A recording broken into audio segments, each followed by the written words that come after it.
কি হলো? অনেকক্ষণ ধরে চুপ হয়ে আছো যে, কিছু বলবা?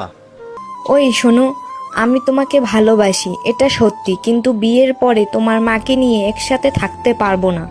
এটা আবার কেমন কথা? এবার ভালোবাসার প্রমাণ দিতে হবে। দুজন থেকে একজনকে বেছে নিতে হবে, হয় আমাকে না হয় তোমার মাকে। একজনকে ছেড়ে দিতে হবে। ওকে, ফাইন, ছেড়ে দিলাম, কিন্তু আমার মাকে না, তোকে। মানে এটাই তোমার ভালোবাসা? আরে হ্যাঁ, এটাই আমার ভালোবাসা। 10 মাস 10 দিন গর্ভে ধারণ, কত কষ্টে করেছে লালন।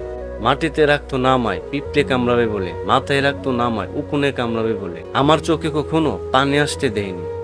যেই মা নিজে না খেয়ে আমাকে খাওয়াতো, যেই মা নিজে পুরান কাপড় পরে আমাকে মার্কেট করে দিত, যেই মা অসুস্থ হলেও সুস্থতার মতো চলতো, আর তুই ভাবলে কি করে সামান্য তোর ভালোবাসার জন্য আমি সেই মাকে ছেড়ে চলে যাব? আরে হাজার কষ্ট থাকলেও মায়েরা ছেলেদের সামনে এসে হাসে।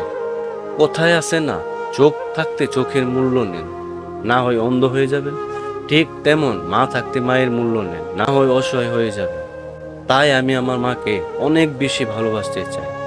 ধিক্কার জানাই তোদের মতো মানুষ নামের অমানুষদের, যারা সামান্য ভালোবাসার জন্য মা ছেলের ভালোবাসাটা নষ্ট করে দেয়, সামান্য ভালোবাসার কান্দে ফেলে এত মধুর সম্পর্ক নষ্ট করে দেয়।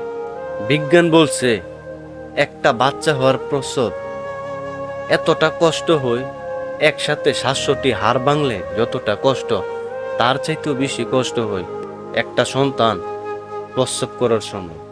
আরে নিজের শরীরে চামড়া দিয়ে জুতা বানিয়ে দিলেও তো মায়ের দিন কোনোদিন শোধ হবে না।